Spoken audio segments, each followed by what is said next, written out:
Hey everybody, this is Brian, and welcome to the third Android tutorial. Today we're going to talk about intents. I wanted to say that like really intensely, but I just failed. Anyways, what is an intent? Very simply, it is an abstract description of an operation to be performed. What? That makes no sense.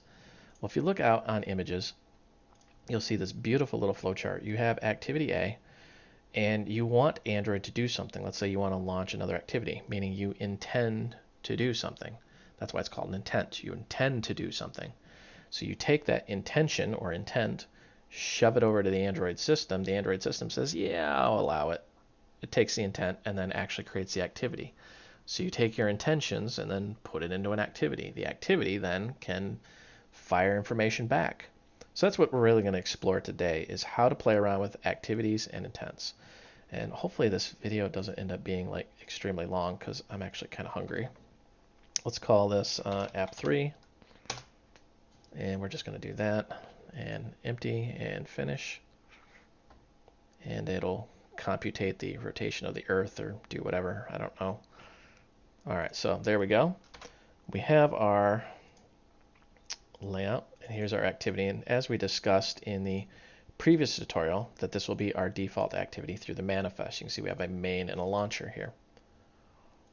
So here we go. We're going to get rid of that just because I don't want it.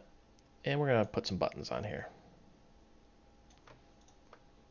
And we're going to see how much of this I can do from memory here. So we're going to say btn start. I already failed. All right, so update usages, yes.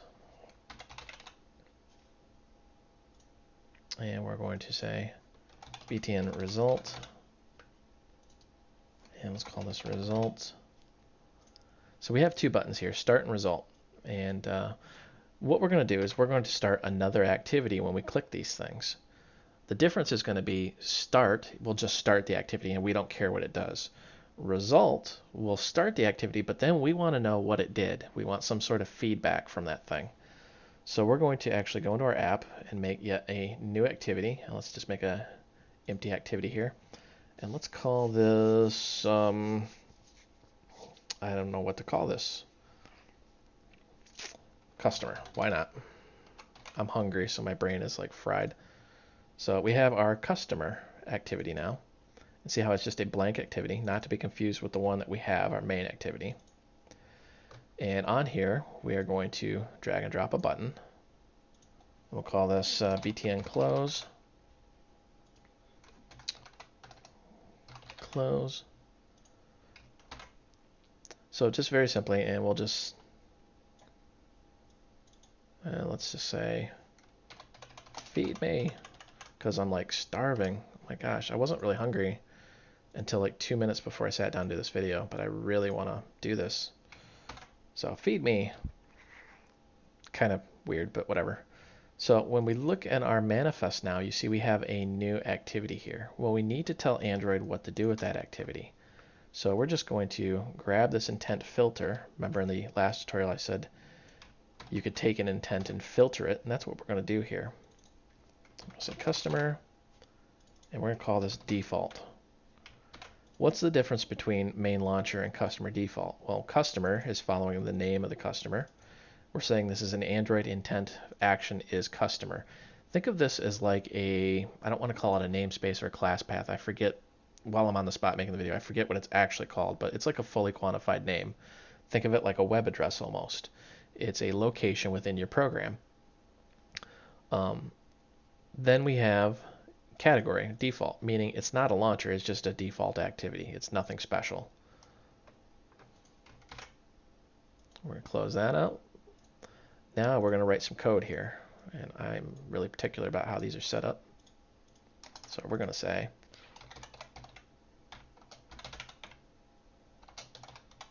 whoops, I cannot type tonight either. Private static button btn start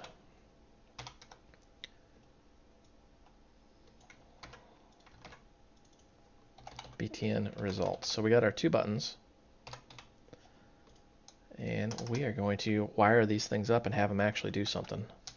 So let's go private void on start clicked. And we're going to say on result clicked. Now there's an easier way to do this, but I like kind of doing it the old school way. The easier way is, so you guys can go out and Google this, is you actually select your button, you go out here, and then there is a, I think it's on click or something, you can add a little element, but then it's got to have special properties and things, and it was actually kind of confusing. I just like doing it the old way. So we're going to actually take this and we're going to go btn start equal, and we're going to cast this to a button,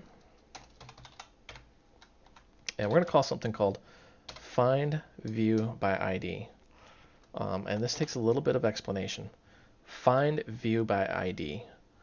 When you look at your activity, you have your activity, and then you have views. So pretty much anything inside of an activity is a view. So a button is a view, a text box is a view, a checkbox is a view, a spinner, blah, blah, blah. They're called views. Why? That's what Google decided to name them. So what we want to do is find a view, a button, by its ID.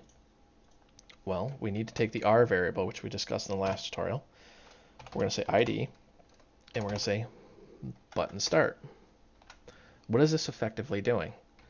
We're taking our private static button variable, and we're saying cast a button from find view by ID. So we're taking that XML file, searching through this XML file, and looking for the variable that Android has created. When Android loads this XML file, it creates that R variable and all the properties within the R variable. So there's a subcategory in there called ID, and then our buttons in there. And you can tell that by looking at this, where it says Android ID, and we have this @+ID / btn start. There's your actual ID. Or if you're in the designer, you just click here, and there's your ID right here at the top.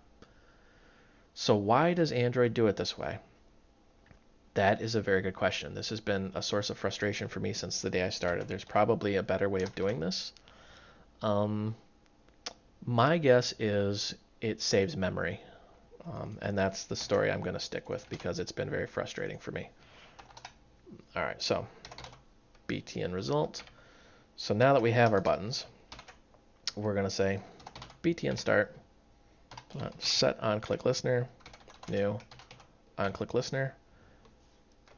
And if you don't know what a listener is, I really suggest that you go back and do some basic Java tutorials. And then we're going to say btn result. I will explain it here in just a second, but new on click listener.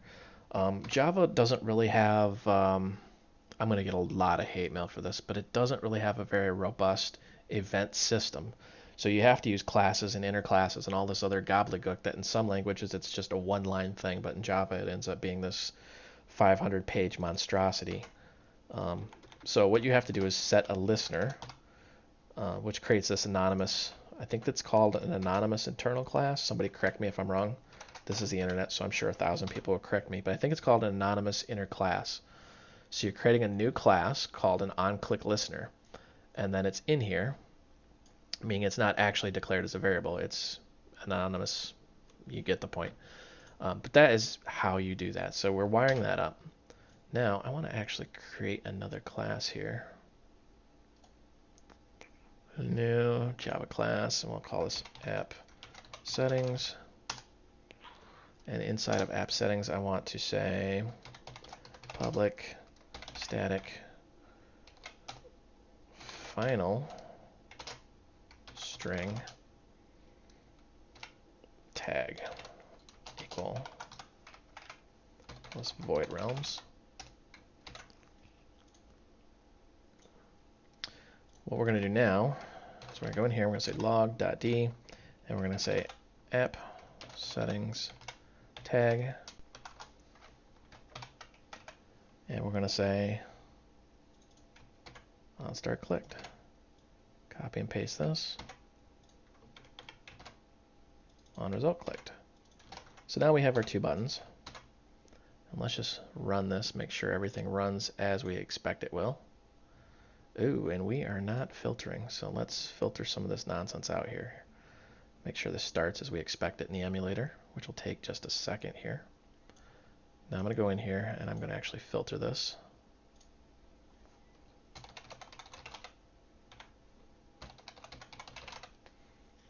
And that's the actual log tag. The log tag we put in app settings as our static. There we go. Whoa, what is that? Must have been another thing I was running. Whoops. Got all confused there. All right, so now when I click, you can see on click, on result clicked. So we have our two buttons wired up. So what we're going to do now is we're going to clear that, stop our app, and we're going to go into this customer. What do we call this? Button close. So we're going to go into customer and do pretty much the exact same thing. We're going to say private static button close. Oops. Probably help if I gave it a type, huh? I've been working in Python a lot lately, so I've been really forgetting to give things types. Now, you notice how it says, hey, what is this? Cannot resolve symbol button. So you hover over it, you hit Alt-Enter, and it automatically adds the import for you. So that's a lifesaver. And you also notice when you copy and paste things in, it'll say, hey, it looks like you're trying to do something, and it'll try to import those for you. So we're going to say button close equal button. And of course, we're going to do find view by ID, and we're going to say r.id, maybe, beaten button close. Maybe. There we go. And we're going to say private void on close clicked. Why do I do it this way? It's just my preferred method. Like I said, there's a million different ways you can do this. And we're going to say button close, set on click listener, new on click listener. There we go. And we're going to say on click closed. Boom.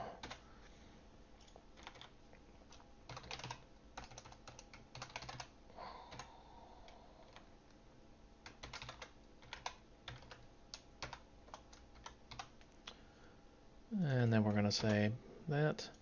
Now that right there is exactly why I moved our tag into a separate class so it's callable all over the place. I could have actually done it in main activity and done main activity.tag, but it's just the way I do things. So now we've got our two little guys here. And let's add in a finish here.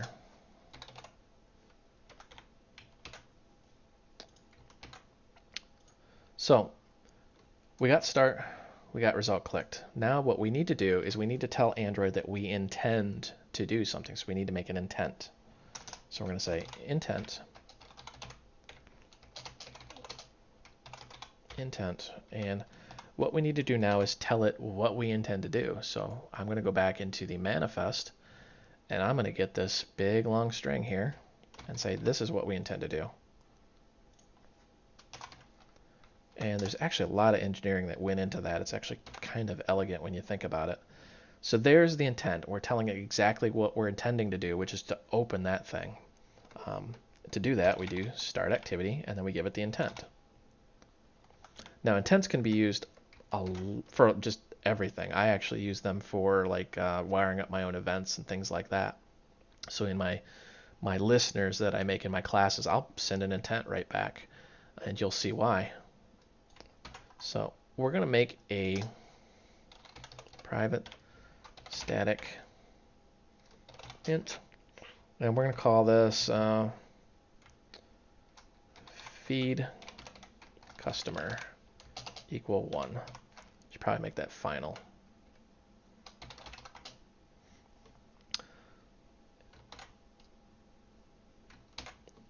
Now we're going to go start activity for result in our result clicked. Now you notice how this has got a little bit of a different syntax. It wants to know, let me bring it back up here. Of course it's not going to do it now. It wants to know two different things. It wants to know what you intend to do. So we're going to give it an intent. We're actually going to make the same intent, sorry. And it wants to know why you're doing it. So we're going to start activity for result. We're saying what our intentions are, And basically what we're trying to do here, the reason for that is we're going to do a Control O.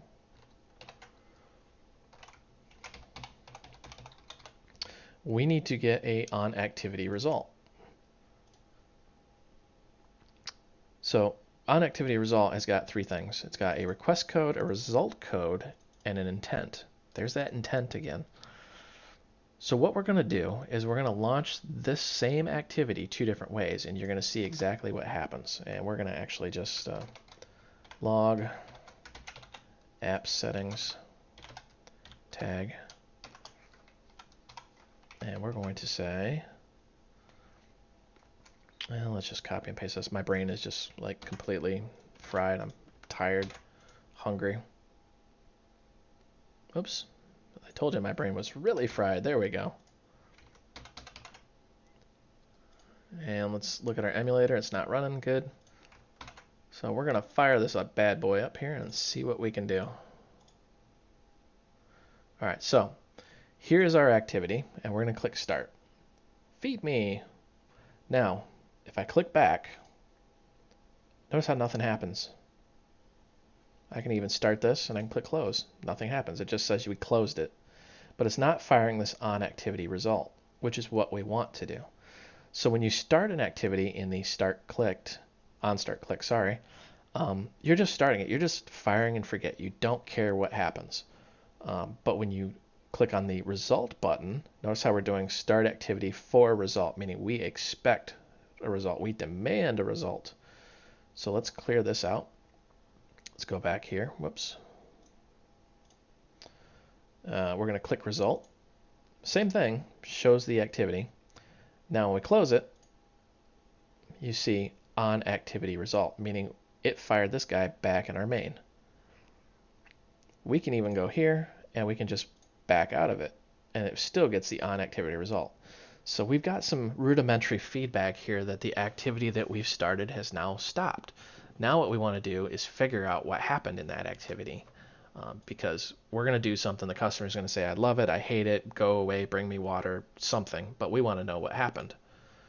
So we're going to go in here, and we're just going to play around with this a little bit. And we're going to say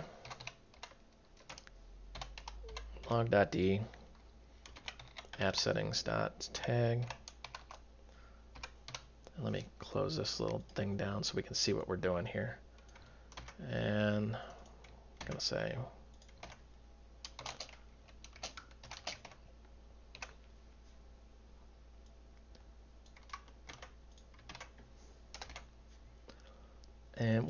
I'm gonna actually intentionally crash this program just to show you how to use the debugger, so bear with me here.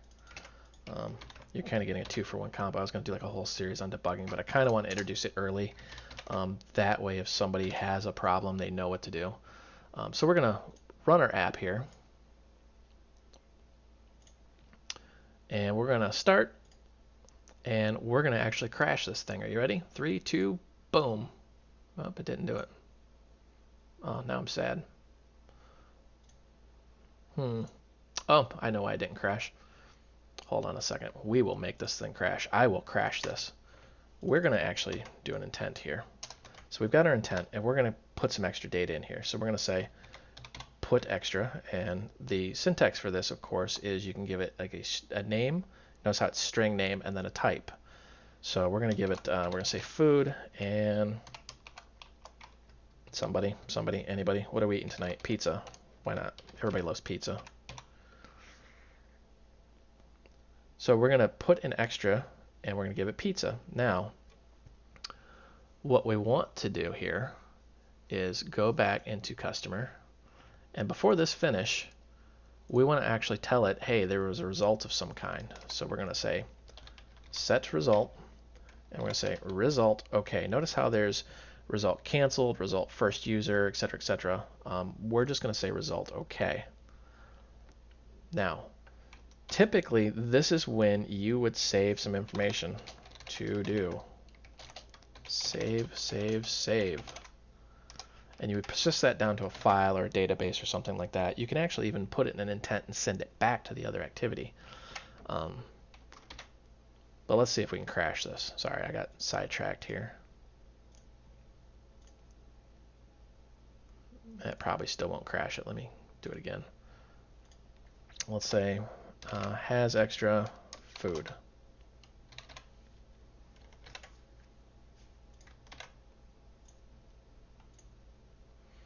This should crash it. If not, I'll be surprised.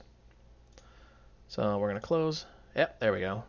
App 3 has stopped. Now, why did this thing crash? This is like the programmer's hell. My thing just crashed. I don't know why.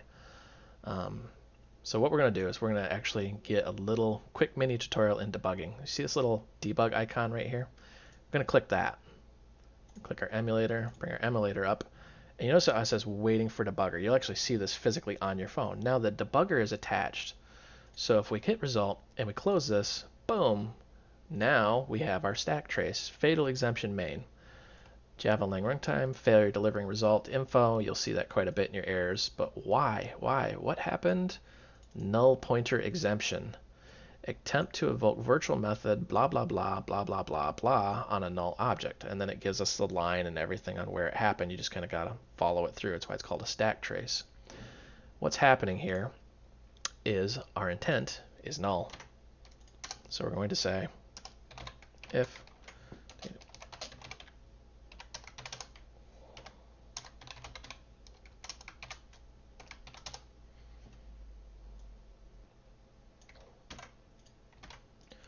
Alright, so we're going to say data is null.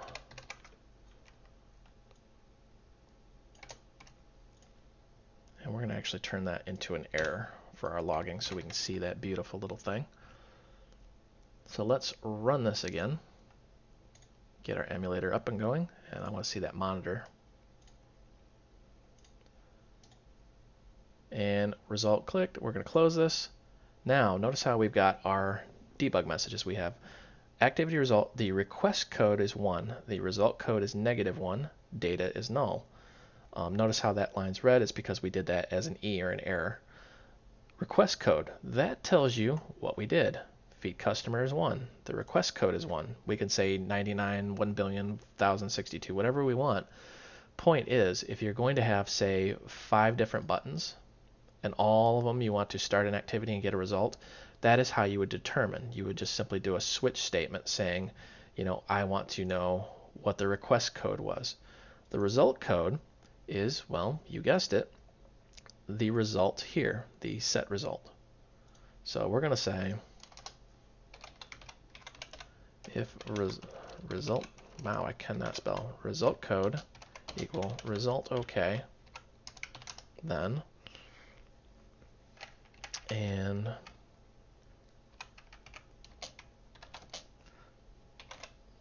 request code equal, oops, what did we call that pesky little guy? Feed customer, that's right. So if we had a result of OK and the request was feed customer, then let's do something here.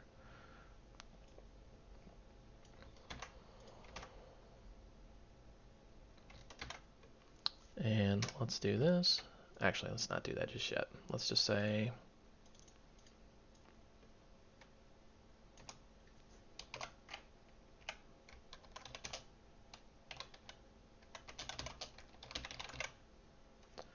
we fed the customer. Customer's happy. Else,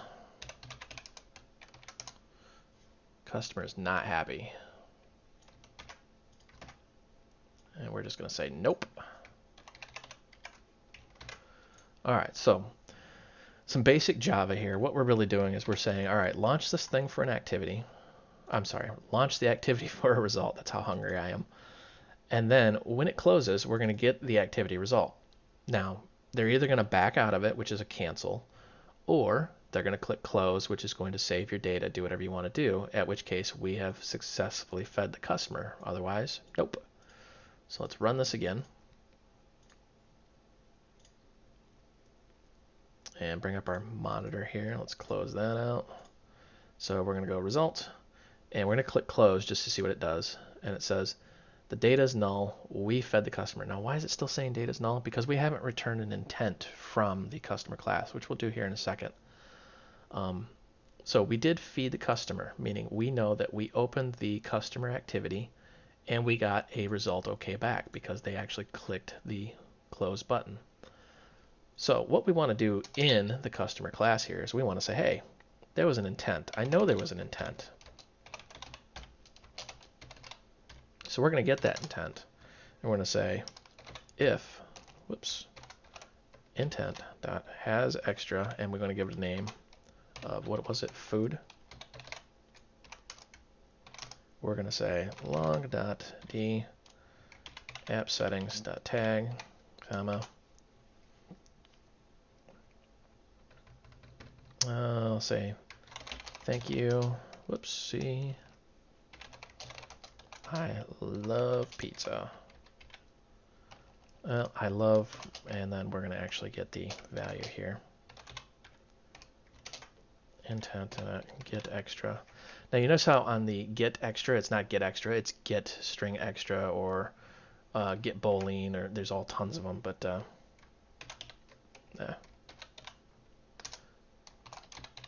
you can get it back as a boolean, as an integer, as whatever really you want.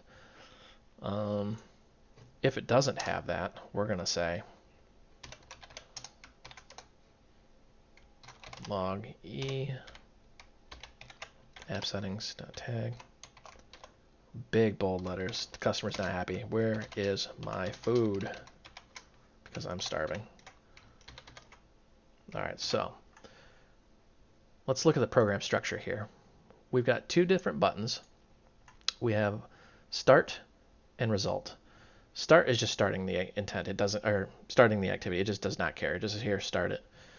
Result, however, we've got intent, and we're going to put an extra called food. We're giving them pizza, and we're going to start for result, meaning we want to know what happened. This is the waiter walking up, going, "How is everything?" You know, making sure you're not mad. And then when we get the result, we're going to kind of log some things out here, and then we're going to say, "Hey, is this intent null? Yes or no? Is the result code okay?" And actually, let's flip these around so it's a little easier to read. We're going to say, did the request that we make equal feed customer? Meaning, is that what we were doing up here? And then the result code, is it okay? If yes, we fed the customer. Otherwise, nope, we're in trouble. So let's bring up our monitor, clear that out. Stop that, run this. All right, let's see. What do we want to do first? We want to go result, and we want to make the customer mad. We're just going to go, nope. Customer's going to go, nope.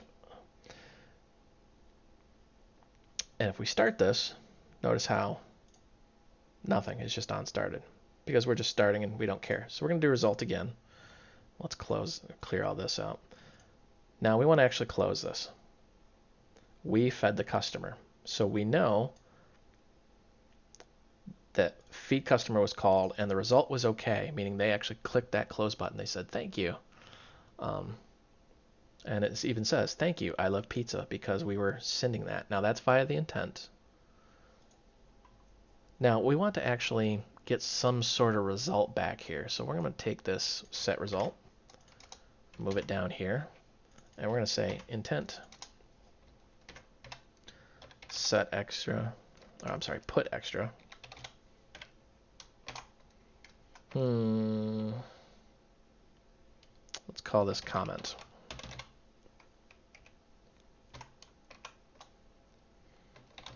Thank you. So that's the customer's comment. And we're going to take this intent and shove it right back into set result. Let's go into here. And if our data is not null, we're going to say has comment, has extra comment.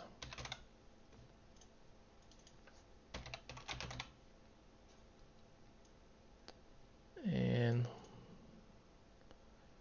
let's not do that. Let's do this. Let's see if they actually had a comment.